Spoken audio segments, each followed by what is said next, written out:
नमस्कार बच्चों, मैं doctor Madhu Jain, SPC government college Ajmer, associate professor in economics.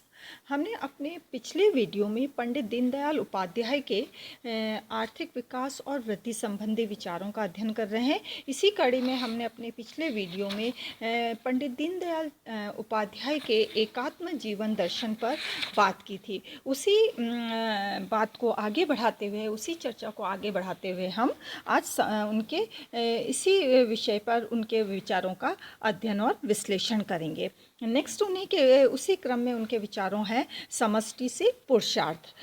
व्यक्ति के समान समाज भी एक जीवमान घटक है। ऐसा कहने के बाद स्वाभाविक प्रश्न होता है कि क्या समाज में भी शरीर, मन, बुद्धि और आत्मा होते हैं? समाज यदि कुछ लोगों द्वारा आपस में करार कर निर्मित की हुई वस्तु नहीं है, यदि वह एक सजीव सत्ता है, तो फिर किसी जीवात्म घटक के समान समाज के भी शरीर, मन, बुद्धि और आत्मा अवश्य होंगे। इस संबंध में पंडित दीनदयाल उपाध्याय कहते हैं कि दैनिक जीवन का एक परिचित उदाहरण देकर हम इस बात को समझ सकते हैं।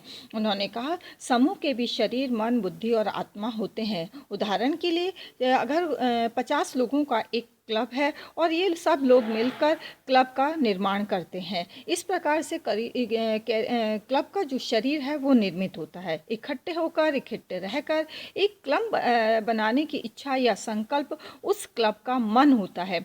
ये इच्छा ना हो तो क्लब का निर्माण नहीं हो सकता है। यदि इच्छा समाप्त हो जाए तो क्लब का भी विसर्जन हो जाएगा।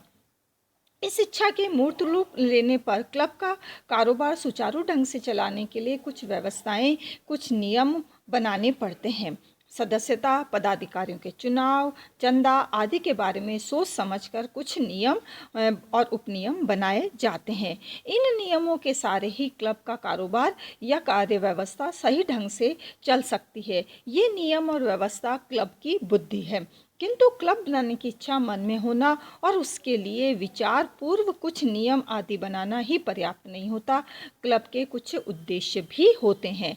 यह उद्देश्य केवल मनोरंजन का हो, मनोरंजन के साथ सेवा का हो या कुछ और हो, कुछ भी हो सकता है। क्लब का कारोबार अंततः या कार्य व्यवस्था अंततः इसी लक्ष्य को सामने रखकर चलाई जाती है। इस प्रकार से ये लक्ष्य ही उस क्लब की आत्मा है। इस प्रकार से पंडित दीनदयाल उपाध्याय कहते हैं कि केवल मनोरंजन का ही उसके जैसे सीमित लक्ष्य को सामने रखकर चलाई जाने वाली छोटी सी संस्था के जहाँ शरीर, मन, बुद्धि और आत्मा होते हैं, तो पीढ़ियों से एकत्र रहने वाले एक संघ, एक रस समाज के बारे में, राष्ट्र जीवन के बारे में तो ये बातें कहीं अधिक प्रबल उत्कृष्ट रूप में अवश्य ही होती रहेगी। इस प्रकार से पंडित दीनदयाल उपाध्याय कहते हैं कि एक राष्ट्र की भूमि और उस भूमि में परंपरा से पुत्र के रूप में रहता आया जन समूह उस राष्ट्र का समूह है। यहाँ हमारे यहाँ की प्राचीन परिभाषा में उसे देश की संज्ञा दी गई है।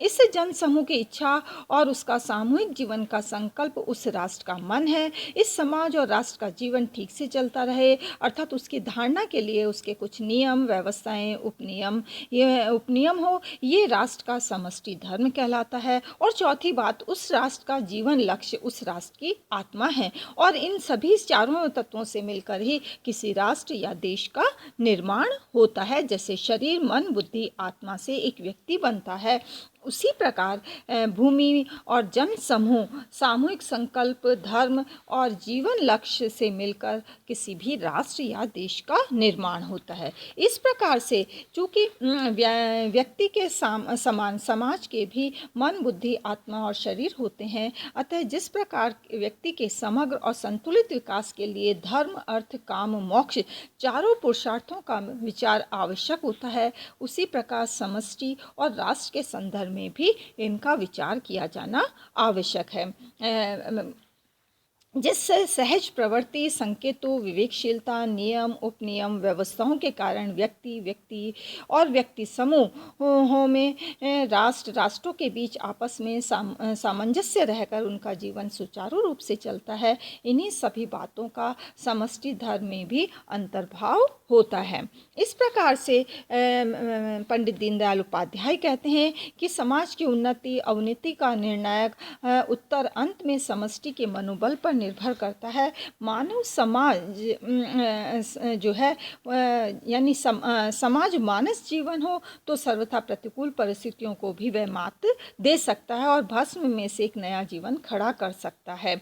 इस प्रकार से अगर हम देखें तो अपने जन्म के बाद मरुस्थल को नंदनवन कर दिखाने वाला छोटा सा इजराइल, दूसरे विश्व युद्ध के समय का इंग्लैंड, युद्धोत्तर काल का जापान, जर्मनी और भारतीयों द्वारा ब्रिटिश लोगों को खाड़ फेंकना, पाकिस्तान के आक्रमणों का मुंह तोड़ जवाब देना आदि समष्टि के काम पुरुषार्थ के ही उदाहरण माने जाते हैं।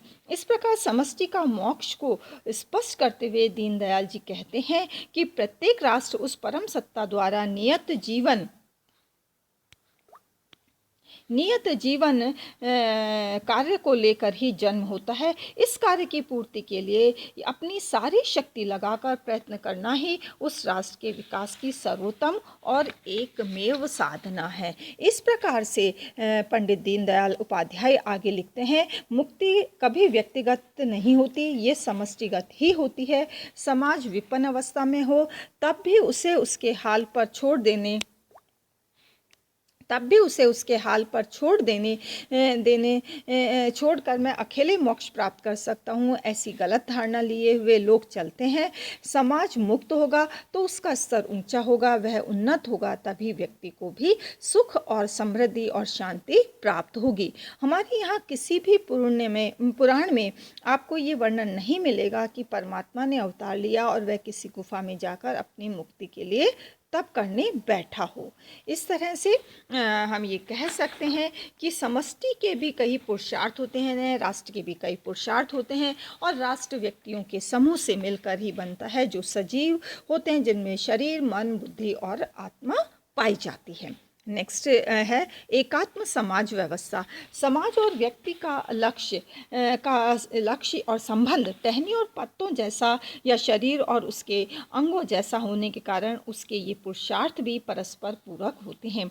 व्यक्ति और समाज दोनों को एक दूसरे को जोड़े रखने का कार्य जिसके द्वारा करना होता है उसे हमारे यहाँ पर ही पुरुषार्थ की संज्ञा दी जाती है। समाज की दी हुई शिक्षा और संस्कारों से ही मनुष्य बनता है। हमारी विचार प्रक्रिया को समाज ही गतिमान बनाता है। माता पिता, गुरुजन, शिक्षा संस्थाओं आदि से जो शिक्षा व्यक्ति को मिलती है उसकी सहायता से ही व्यक्ति अपने आप को समाज के लिए कर्म करने योग्य बना पाता है। व्यक्ति द्वारा किए गए कर्म के फल के रूप में समाज व्यक्ति के योगक्षेम की तथा उपभोग की व्यवस्था करता है और इस प्रकार इस चतुसूत्री में चौथा भाग है यज्ञ। यज्ञ का संबंध कर्म और उस कर्म से निहित भावना से होता है और इस प्रकार से हम देखें तो ये स्पष्ट हो जाता है कि स्थूल दृष्टि से देखने पर लगता है कि मनुष्य केवल अपने लिए ही कार्य करता है किंतु वह समाज के लिए काम करता है। वसुधैव कुल उत्पादन में से थोड़ा अपने लिए रखकर बाकी समाज के लिए बाजार में बेच देता है। समाज में उसे खेती बाड़ी की शिक्षा दी, वह उसका मूल्य समाज को अनाज पैदा करके चुकाता है। समाज ने उसे बुनकर को वस्त्र बुनना सिखाया तो बुनकर समाज के कपड़े की आवश्यकता पूर्ति करता है। शिक्षक विद्यार्थी अवस्था में परिवार के बड़े सदस्यों, गुरुजनों और समाज से संस्कार ग्रहण करता है और आगे जाकर नई पीढ़ी को अनगिनत विद्यार्थियों को ज्ञान और संस्कार देने का कार्य करता है। इस प्रकार अन्य क्षेत्रों में, विभिन्न क्षेत्रों में काम करने वाले व्यक्ति के ऐसे कर्मों से ही समाज की नाना प्रकार की आवश्यकताएं पूर्ण होती है और समाज की धारणा विकसित होते। शिक्षा, कर्म, योगक्षेम, यज्ञ ये धारणा चक्र इस प्रकार अखंड रूप से चलता रहता है। इस प्रकार से हम ये कह सकते हैं कि शिक्षा, कर्म, उपभोग यानी योगक्षेम और यज्ञ इन चारों बातों से व्यक्ति और समाज आपस में जुड़े होते हैं। एक घन की आकृति के माध्यम से इस संबंध को हम स्पष्ट कर सकते हैं जैसा कि निम्न चित्र में दिखाया गया है। इस प्रकार से हम अगर पहले चलें तो जो है वो सबसे पहले कर्म को हम देखें। शरीर बना, क से ख तक शरीर बना जिसमें फिर व्यक्ति ने कर्म किया तो आत्मा का निर्माण हुआ। व्यक्ति के आदर्शों ने जो है ज्ञान और संस्कारों को विकसित किया और व्यक्ति के संकल्प से धर्म का निर्माण हुआ और इस प्रकार उसकी बुद्धि जो है उसे यज्ञ का निर्माण दिया और वो मन है, मन से कई प्रकार के कार्य करता है। इस प्रकार से व्यक्ति क से घ तक व्यक्ति बनता है और 4 से 6 तक फिर जो है समाज का यानी समष्टि का निर्माण होता है। इस प्रकार से हम कह सकते हैं कि हमारे यहाँ व्यक्ति और समाज का अस्तित्व जो है वो सुख दुख, हित अहित न केवल एक दूसरे से जुड़े हुए हैं अपितु एक दूसरे पर भी निर्भर है। इस प्रकार से व्यक्ति धर्म और समष्टि धर्म परस्पर एक दूसरे के पूरक होते हैं। नेक्स्ट है समष्टि से परमिष्टि तक। अभी हमने चारों पुरुषार्थों से परिपूर्ण व्यक्ति जीवन से प्रारंभ कर आगे चलकर परिवार, समाज, राष्ट्र और समूचे मानव समाज तक की बढ़ती कक्षाओं और उनके बीच परस्पर एकात्म संबंधों पर चर्चा की। परंतु भारतीय संस्कृति की इस भूमि में विकसित एकात्म दर्शन केवल मानव के पास आकर ही नहीं रह सकता, वह प्रकृति की मानवोत्तर प्राणी सृष्टि, वनस्पति सृष्टि और प्रकृति की दी हुई अन्य बातों पर भी विचार करता है। और इसी कारण से भारतीय संस्कृति में प्रकृति की पूजा होती है। पहाड़, नदियों, वृक्ष, पौधे, गाय आदि की पूजा, चींटियों, कबूतर, चिड़ियाओं को नित्य दाना आदि मानवेतर प्राणी सृष्टि, वनस्पति सृष्टि के प्रति हमारी आस्था का ही द्योतक है। नेक्स्ट है एकात्म दर्शन। पाश्चात्य जीवन दर्शन और भारतीय जीवन दर्शन में व्यक्ति और समष्टि के बीच संबंधों के बारे में काफ़ी ज़्यादा विरोधाभास मिलता है। पाश्चात्य विचारधाराएं अधिकांशतः प्रतिक्रिया के रूप में उदित है और पाश्चात्य लोगों ने व्यक्ति जीवन के ही नहीं समष्टि जीवन के परिवार, राष्ट्र, नियम, मानव, विश्व मानव आदि बृहत घटकों का विचार पृथक पृथक किया है। जबकि इसी प्रकार से हम देखते हैं कि पाश्चात्य विचारधारा सकेंद्रीय वृत्त समूहों की एक आकृति के समान है, जिसे हम निम्न प्रकार से विवेचित कर सकते हैं। इस प्रकार से व्यक्ति, परिवार, समुदाय, राष्ट्र, मानवता और विश्व, इस प्रकार से केंद्रीय जो वृत्त समूह है उनका निर्माण होता है। इस बिंदु के चारों ओर के वृत्त को परिवार चक्र, इसके बाहर बड़े चक्र को जातीय समुदाय, उसके आगे राष्ट्र, मानवता और विश्व मानव के कई चक्र बनाए जाते हैं। इस केंद्रीय रचना में व्यक्ति केंद्र बिंदु है और सभी वृत्त जो है एक दूसरे से विलग है, परंतु वास्तव में ऐसा नहीं होता है।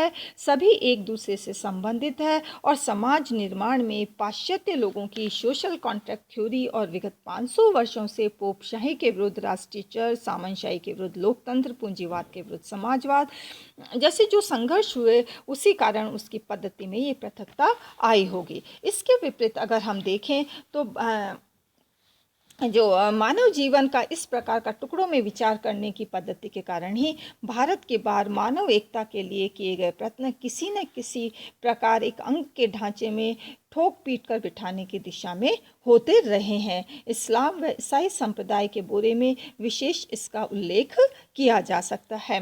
मार्क्स न राष्ट्र, न धर्म, न निजी संपत्ति, न विवाह, न परिवार के 5 सूत्रों के आधार पर वर्गविहीन समाज की रचना करना चाहते थे, परंतु इस प्रकार से अगर हम देखें तो इस उल्लेखित चित्र में ये व्यवस्थाएं हमें दिखाई देती है कि व्यक्ति है, परिवार है, समुदाय है, राष्ट्र है, मानवता है, विश्व है और परमेष्टि है। इस प्रकार से अमर्यादित उपभोग और अति ऊर्जा केंद्रित औद्योगिकरण की वजह से ही वर्तमान में पर्यावरण जैसी महाविकट समस्याएं जो है वो पैदा हुई है। इस प्रकार का अगर हम भारतीय दर्शन का अध्ययन और विश्लेषण करें तो हमें ज्ञात होता है कि भारत में जो है ये माना जाता है कि व्यक्ति केवल भौतिक सुख या अर्थ कामना के पीछे लगा न रहकर अर्थ, धर्म, काम और मोक्ष इन चारों पुरुषार्थों पुरुषार्थी के लिए ही निरंतर प्रयत्नशील रहता है। व्यक्ति के बाद अगला मंडल परिवार का, उसके बाद समुदाय, राष्ट्र, मानवता और विश्व मंडल के आगे परमिष्टि तत्व के मंडल तक पहुंचना है। परमिष्टि तत्व का मंडल अपने से सभी मंडलों को संभाल लेता है और यही नहीं, परमिष्टि तत्व स्वयं भी अन्य मंडलों में व्याप्त रहता है, क्योंकि परमिष्टि तत्व सर्वातीत, सर्वव्यापी, अंतर्यामी और सर्वमय भी है।